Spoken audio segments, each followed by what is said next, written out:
Well, hi everybody. This is a different video.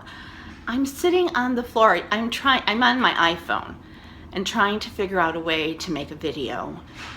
And really this is about updating so many of you who are my friends. I've been kind of talking about it a little bit on my Lulu Facebook page, but that really is my beauty page. I've been talking a lot about it on my personal page, which is really friends and family, and probably very few of you are on that page. I just keep that page really small, and I know that people are wondering, how's my husband doing? I've been trying to keep updated. I've done some Facebook. I've mentioned him at the end of many YouTubes. There are some of you that have been private messaging me. I'm in some prayer groups. So I just thought this is a good place to put it all together, and I can kind of just keep putting this link up until things change. Today is Friday, May 5th, Cinco de Mayo, so enjoy those tequilas and margaritas and burritos and all those empanadas. And we are at Northwestern Hospital in Chicago. Good premier hospital. Brought him in through emergency at our local hospital, Central DuPage, then became Cadence, and now is also part of the Northwestern system. And the reason we brought him in is you've seen if you're on Facebook, you've seen the pictures. I would insert a picture, but I don't know, that's one thing I don't know how to do. But he's been getting radiation. So my husband has Merkel Cell Carcinoma. It's an orphan disease, very rare, very aggressive cancer. Goes, comes, tumors pop up overnight. I mean, it is very aggressive, spreads like fire.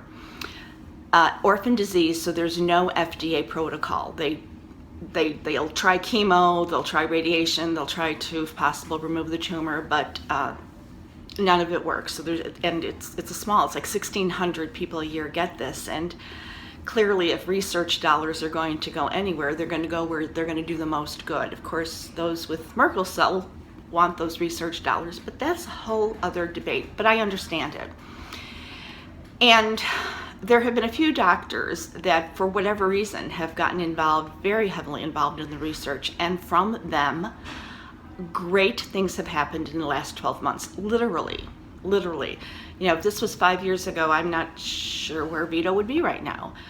But they are making history every day, which also makes it hard because you don't have a 5-year back data of history. You don't have a lot of people who have had various treatments, and the mortality rate is high. So you get all that, and you just have so little data on which to make decisions. There are 37 doctors in the United States. Now, like the medical practice I go to, just, when the boys need pediatrician, your general, your monthly, your annual exam, my practice, just the practice, this isn't the hospital, the practice has over 300 doctors. Just my practice. So in all of the US, there's 37 doctors that know this disease and can treat it from an interdisciplinary approach. And kind of the guru of that is in Seattle, Dr. Neem. He's like the guru, like the guru. People fly to Seattle to see him. There's one in Boston, Dr. Rabinowitz at Dana-Farber.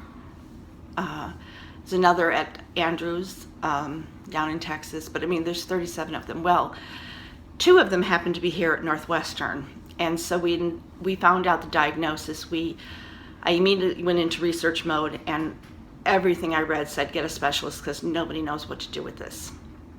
So I told the doctors we're getting a second opinion. We came to Northwestern, and that was that. We were done with that oncology group, that pain management group, and we came down to Northwestern. It's a haul for us, particularly because of traffic. On a Sunday afternoon, it's nothing. But Chicago has traffic pretty much all day, every day, Monday through Friday. Like early, late, doesn't matter. It's forever, but that's okay. And we're city people at heart. We grew up in the city. Like, this is just totally comfortable and familiar to me, so it's kind of great. So the now they feel, and just a month ago, the FDA approved an immunotherapy for Merkel cell, and it was based on an 88 patient study. I mean, these studies are tiny. I mean, when you think about the studies for colon cancer, breast cancer, lung cancer, liver cancer, I mean, it's in the thousands and thousands and thousands. They're making decisions based on 88 people. And it's an immunotherapy, and there's several of them, and Vito was put on Keytruda before it was approved.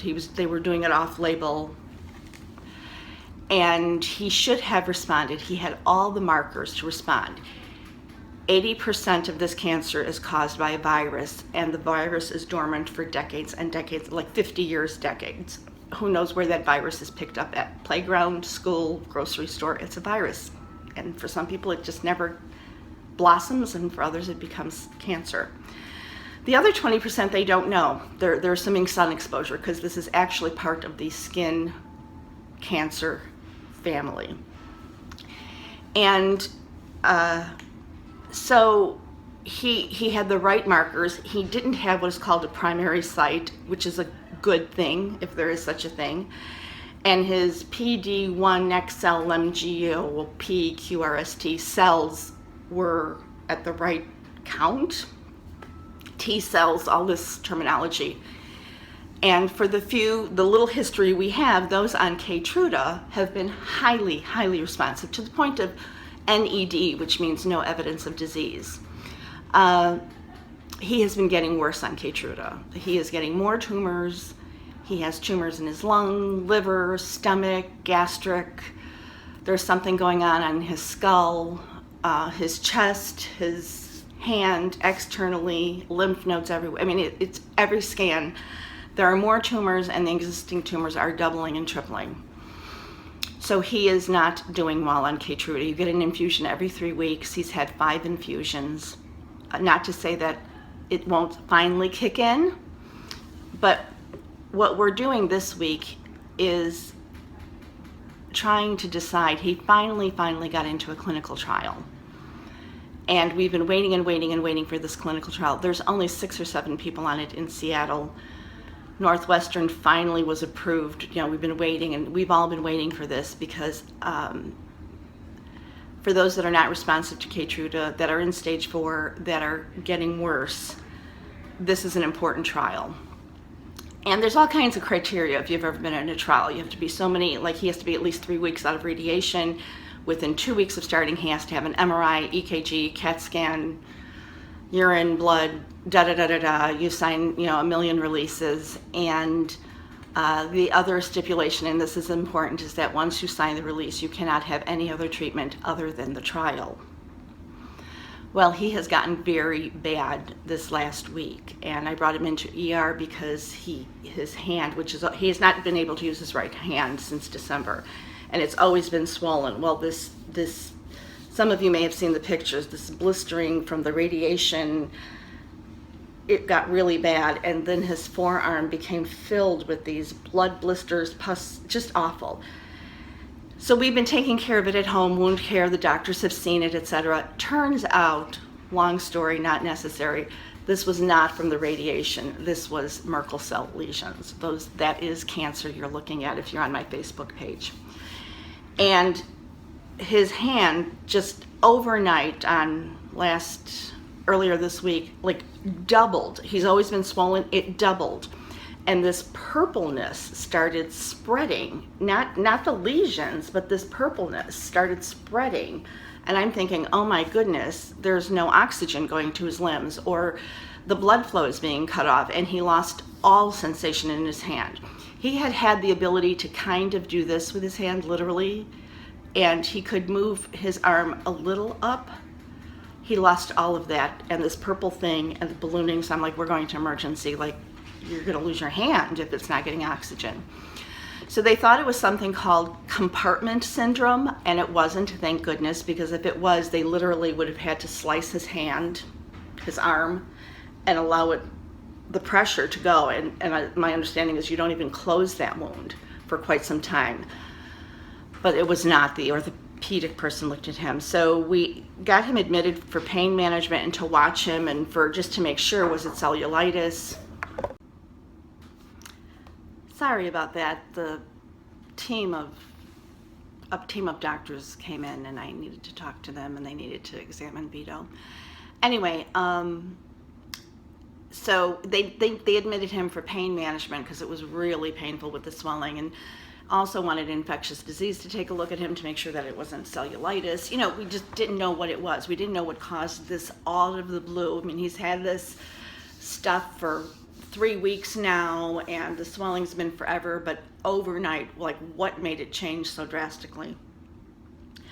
And of course, then we were on the phone, emailing, texting, with our oncology group that specializes in Merkel cell. It's an entire team. It's an interdisciplinary team, and this is what they do. And again, Northwestern, those having the luxury, the benefit of having Merkel cell specialists here. And they really wanted him at Northwestern, and I kind of said, no, if you're just going to hang the same IVs for the same pain management, I'd rather be able to be close to home, run and get him, whatever, a clean shirt, or for visitors, whatever. And then kind of the chief researcher here talked to me. He called me late at night, and he called me and he said, we really need to see him. Yes, we can see him through the pictures that are being sent, and because it's all the Northwestern system, they can see the tests and the results and the images. And I've been sending pictures, I've been sending videos, I've been keeping everybody updated, I've been texting with them. We have a very, very close relationship. And they said, but it just would be so much better if we could see, we could feel, we could redo some of the tests. I don't know, maybe they don't trust suburban hospitals, what do I know? And sometimes a second image, just a different angle, will show a different thing. We went through a heart scare, which is now fine, but kind of today I'm hearing maybe it's not so fine. There's 2 things going on with his heart. One is inside the heart and one is outside the heart. So that was me and the oncologist were at it this morning. Not the oncologist, the cardiologist. Oncologist, cardiologist? I don't even know about that. And so here's the big decision. This trial, NK trial, natural killer cells, allegedly starts in 2 weeks. I mean, it's officially accepted at Northwestern, but now you need to start getting the infusions. There are only 6 people on this trial in Seattle. 6. I think there are 3 signed up in Chicago. Maybe by now there's more. Such small data, such small numbers. And so we don't know if it's a miracle cure. We're hearing good things, but because they are not in any way, shape, or form near publishing, and because of HIPAA laws, there's not too much we can find out. I've been reaching out through all possible support groups in case somebody knows someone. I mean, let's face it, it's a very small community that has this disease, and just trying to get anything I can to see how people are doing. We hear one of them is almost NED, no evidence of disease, and that's amazing. But the thing is, because of the rapidness of his tumors and growth, can we wait the 2 weeks? And even if we do wait the 2 weeks, how do we know the first infusion is enough, the second infusion is enough?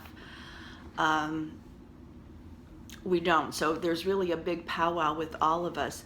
I think there's like 20 other doctors on consultation across the country with this, and they're going to take his scans and merge them with the national database at the National Cancer Institute or National Health Institute, and there are algorithms that can predict out based on all of his scans and PET scans and MRIs, all the tests, and they can manipulate the numbers and kind of predict out his, not progress, lack of progress, whatever, and that will help us decide if the trial is worth waiting for. If you rescind your release, you cannot get back in the trial. We're double, triple checking that given the circumstance, and quite honestly, given the fact that there are so few people to do research on, either because they don't make it or they are not near a center. one of the 6 in Seattle was actually from Chicago and flew there every 2 weeks for the treatment. And that's the person that is almost without disease. So, you know, it's just tough. So we have a really tough decision this week. And as these tumors continue to grow and grow larger, do we have 2 weeks? He's got one in his cheek now that a couple of weeks ago was the size of a pea, and now it's the size of a jumbo, you know, those jumbo gumballs. What's it going to look like in 16 weeks? And we're not so worried about those. Like the one on his skull, if it grows outward, that's okay. But if it grows inward toward the brain, that's not okay. You know, the one on his liver, if it keeps growing on the liver and just kind of out into the world of the contents of your body, fine. But if it starts to consume the liver, that's not fine. And these are decisions the doctors have to make in conjunction with everyone on consult and this database. And again, just such little data, any kind of data. And the data they had 5 years ago is no longer valid because they have all this other treatment that's happened in the last 12 months. But that's 12 months of data. It's not 5 or 6 or 10 years of data. And Keytruda's been used in certain lung cancers for a while now, so they're looking at that. And it's been used in some melanomas. Anyway, so that's where we are. So right now we're at Northwestern. And so I don't know if he's going to be having surgery, if he's going to go back for radiation, if we're going to say forget the trial, or if the trial will have, let us have a, what's it called when you get a second chance in golf, a McGillicuddy? No, Murphy? I don't know, given his condition. And just postpone joining the trial for a few months while he gets tumors surgically removed or short-term strong radiation to shrink them. You know, there's going to be a brain MRI today or tomorrow, Monday, I don't know. And that's where we are. MRIs are very, very hard on him because you are strapped down. You have to be rock steady still, and he cannot lie down. He sleeps upright in a chair. You can see his bed is up.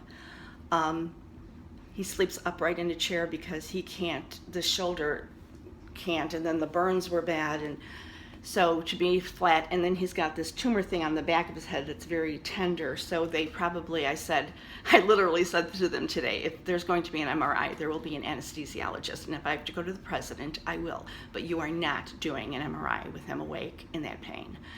And it's not just pain during the MRI, but then it's painful for a number of days afterwards, which is fine because they've got him so darn drugged up. You just can't even believe how drugged up he is. But that's fine. He's out of pain. However, I kind of need him undrugged because these are big decisions and these are big discussions, and they're going to be taking place in the next day or so. So I'm trying to ask them to take him down from the Dilaudid. And anyway, that's my story. Long update. I'm going to show you a view. The one beautiful thing is we got like one of the best primo rooms at the hospital, and that's where we are. That's where I am. And, you know, continue to pray. As you can tell, we need a miracle. We don't just need pain relief. We need a miracle. We need wisdom. We need wisdom. No matter what happens, this is probably going to go on. It seems Merkel goes away for a while for some people and then comes back and then goes away and comes back. So it's radiation, surgery, a little relief, another radiation surgery, another biopsy. It's just, it becomes part of what you do when you are at certain stages. And I bought these dragonfly earrings at the hospital gift shop. You should go read, you'll find it, it's almost a poem, the story of the dragonfly. I think I'm going to start selling dragonflies, and I have a pair of dragonfly earrings in my shop. But I might become a specialist in dragonflies. It's a beautiful story. So you need to look up the story of the dragonfly. And maybe I'll put a link below. That's what I'm going to do. I'm going to put a link below.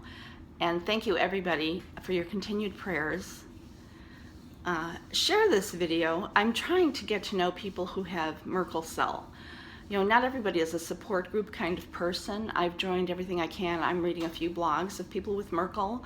I've met someone who's a 4.5-year survivor on Tiffany D's latest video she's doing for QVC, the cancer fundraising.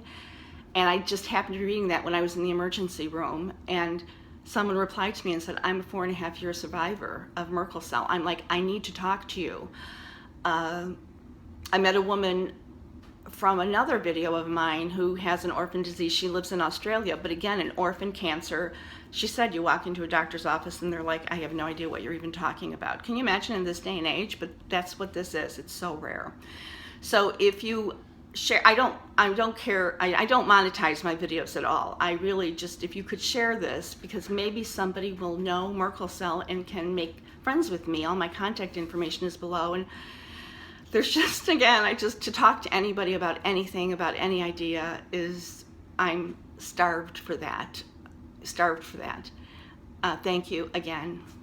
Bye. This is the view from Vito's room. Really, we have like the primo room. That's Lake Michigan. I am looking east, and it is so rare to find any open space among all these high rises in either the Mag Mile or downtown Chicago.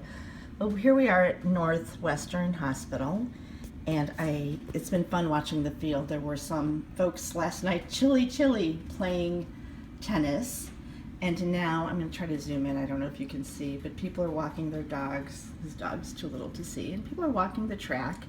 So this street here is Chicago Avenue. I grew up on Chicago, well, a few blocks off of Chicago Avenue, but this is very much my grounds. That is Lakeshore Drive, and then of course beyond it is Lake Michigan, and various buildings of Northwestern Medical School, the business school, graduate school, research facilities, and then tons and tons of buildings that are various hospitals and doctors' offices. And across Chicago Avenue, so now looking to the north, we are right next door to the Museum of Contemporary Art. I don't know, oh, there you go. You can see some of the structures outside even, but that's their lawn as well. And so we really just a beautiful view. And behind me, which would be to the west, is Michigan Avenue, just a few blocks, with a really big Sephora. So you know I'm going to do that. Oh, I know what else I want to show you. We have a glimpse of Navy Pier, which is another treasure of Chicago.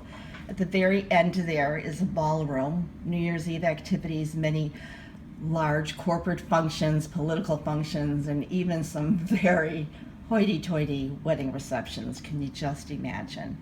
So there you go. So this is his incredible view. I mean, it's just beautiful and fun watching, you know, everybody walk. And this morning, mom's out with their babies in carriages, but the lake is a little few white caps. I don't think you can see them, but the breaker is beyond.